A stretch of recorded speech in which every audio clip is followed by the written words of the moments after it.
Ah, yang kedua, bagaimana cara menasihati orang tua, ayah ataupun ibu untuk belajar agama yang benar, karena pemahaman ayah sudah keliru seperti ibadah wajib saja tidak dianggap penting, yang penting sikap terhadap sesama. Siapapun yang bertanya ini, teriring doa kepada beliau dan kepada orang tuanya, semoga keluarganya disatukan di dalam indahnya sunnah. Yang pertama kita lakukan, Bapak dan Ibu, ketika kita mendapati keluarga kita belum memahami atas apa yang kita lakukan, satu, muhasabah dulu sebelum menyalahkan. Muhasabah itu apa? Satu, sudah berapa banyak doa yang kita titipkan kepada Allah untuk ayah dan ibu kita. Kadang-kadang kita tuh sering menyalahkan ayah kita. Ayah saya masih jahil, Ustadz, masih awam. Kadang-kadang saya tanya balik, loh, Bapak itu sudah berapa kali sih sering mendoakan orang tuanya sampai berani untuk menyebut bahwasanya ayah kita itu jahil? Jangan-jangan ayah kita ini jahil dan ayah kita itu kemudian masih awam disebabkan kita tidak pernah menyampaikan ilmu yang kita pelajari. Kita asyik dengan pengajian kita, tapi kita lupa menyampaikan ilmu yang kita pelajari kepada mereka, atau kita jarang mendoakan mereka. Muhasabah dulu. Satu, tentang masalah doa. Yang kedua, muhasabah yang kedua, sudah berapa sering kita itu kemudian berbagi untuk orang tua kita dalam masalah ilmu. Ingat Pak, orang tua kita dulu hidup pada zaman ketika belum tegak banyak kajian ilmu. Tolonglah pahami udzur, karena memahami udzur itu menciptakan sifat kemakrufan ketika menyikapi satu masalah. Tahun 80-an, kalau misalkan yang tanya ini umurnya 30-an kayak saya, berarti orang tua kita hidup tahun 70-an. Tahun 70-an itu nyari kajian ilmu itu susah. Sulit. Itu pun terkadang mungkin orang tua kita dulu pengen belajar agama ke pondok, tapi apalah daya, antum sudah nongol di rahimnya, sampai kemudian ibu kita hamil mengandung kita. Dia gugurkan keinginannya untuk belajar agama karena ingin merawat kita. Loh, kita kenapa sih tidak bisa ngasih udzur kepada orang tua kita? Karena apa? Kadang-kadang kita sering menyalahkan, mencela kegelapan, tapi tidak membawa lentera lilin. Kadang-kadang kita sering menyalahkan orang, tapi kita tidak mau muhasabah diri kita. Loh, apa sih susahnya kita muhasabah diri? Kenapa ya orang tua saya kok belum paham? Oh, mungkin satu, doamu belum mempeng kepada orang tuamu. Tahu mempeng ya? Tekun. Yang kedua, bisa jadi orang tua kita hari ini belum paham disebabkan kita tidak pernah menyampaikan ilmu kepada mereka. Kadang-kadang Masya Allah, hal yang perlu kita bagi pertama kali sebelum kita membagi harta kepada orang tua kita itu apa? Bagilah ilmu, karena itulah alat untuk bareng-bareng masuk surga. Dan kalau kita membagi ilmu kepada orang tua kita, fahami orang tua kita sudah sepuh. Ketika mereka itu mengurai tentang satu masalah yang baru, butuh waktu yang lama. Saya pernah cerita nggak kisah nyata, ada seorang ikhwan mau nikah, senang datang ke anak. Ustaz, saya mau nikah. Oh, alhamdulillah, saya bercanda. Alhamdulillah ada orang yang terima antum akhirnya. Kemudian beliau cerita, kemudian mengatakan kapan nikahnya, sekitar 1 bulan atau 1,5 bulan yang akan datang, Ustaz. Ya. Kemudian satu waktu ketika akhirnya datang itu kemudian kajian, karena beliau ngikutin kajian anak di Kebayoran, tafsir.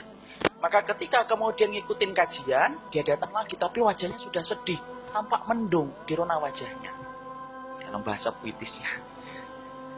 Maka kemudian saya tanya, kenapa akhi sedih? Ini Ustaz, orang tua saya itu ternyata tidak menyetujui konsep walimah syar'i yang ingin saya lakukan. Jadi Masya Allah, saya kemudian tidak menyalahkan orang tuanya, saya lalu tanya, akhi, walimah syar'inya yang antum konsepkan, kapan antum kasih tahu ke orang tua antum? Seminggu yang lalu, Ustaz. Masya Allah. Saya tanya, antum belajar tafsir dan paham sunnah itu ketika antum mengaji sama anak ini sudah berapa tahun? 4 tahun. Loh, 4 tahun itu antum kemana aja?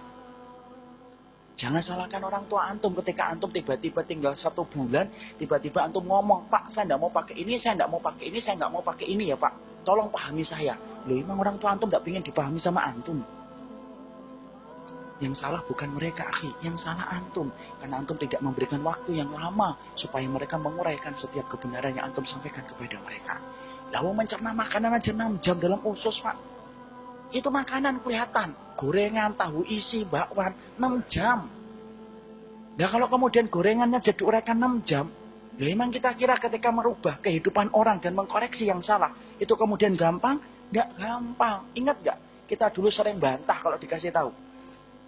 Kita ingat gak ketika kita muda dikasih nasihat, kita marah sama orang yang memberikan nasihat. Alhamdulillah hari ini ketika sudah putih semuanya, akhirnya kemudian gampang terima kebenaran.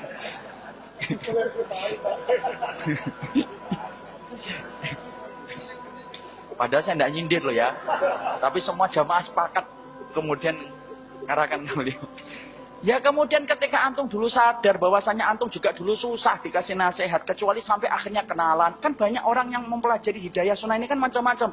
Karena kemudian salut kepada ustadznya, santun, ada yang senang kepada yang menyampaikan ilmunya, ngeresep ke hati, kan beda-beda. Tapi kan kita sepakat dulunya kita tuh banyak meninggalkan sunnah. Berapa banyak di SD kita dikasih tahu guru kita yang benar aja kita marah kok. Kita kemudian bantah guru kita. Kalau antum saja dalam diri antum dulu sering nolak ketika belum paham pentingnya kehidupan akhirat, orang lain pun sama. Berikan udzur, terutama kepada orang tua kita. Jadi Masya Allah, muhasabah dulu. Banyak-banyaklah kemudian merenung, sudah berapa banyak doa yang kamu panjatkan, sudah berapa banyak ikhtiar yang kamu lakukan. Apa susahnya sih ngajak orang tua kita, ngajak ke ustadz, yang kira-kira ustadznya mungkin cocok dengan orang tua kita. Oh, orang tua kita ini kelihatannya dari Medan, ya. Ketemukan itu ustadz dari Medan, supaya cocok. Ada nggak ustadz dari Medan? Ustadz Munir, pas. Orang tua saya Jawa ustadz, lembut. Nah, temukan siapa dari orang Jawa itu yang ngomong Jawanya lebih banyak daripada Indonesianya. Sampaikan, itu kan cara, itu ikhtiar loh ya. Bukan berarti harus kayak gitu, enggak. Itu ikhtiar saja. Apa ya caranya? Karena apa? Kita tidak pernah ngerti kapan pintu hati seseorang itu terbuka. Dan jadilah antum orang yang berusaha. Ketika pintu hidayah seseorang itu terbuka, antumlah yang memegang kuncinya. Antum akan beruntung betul. Kisah nyata ini, ikhwan. Satu lagi, ada seorang ibu mengeluhkan tentang suaminya.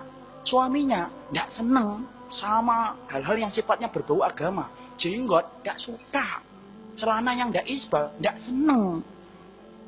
Tapi apalah daya, Masya Allah dia punya anugerah apa? Istrinya itu solehah, betul-betul ingin supaya suaminya itu menjadi imam untuknya. Tidak pernah putus dalam ikhtiarnya. Ini orang Bekasi. Apa yang dilakukan oleh beliau?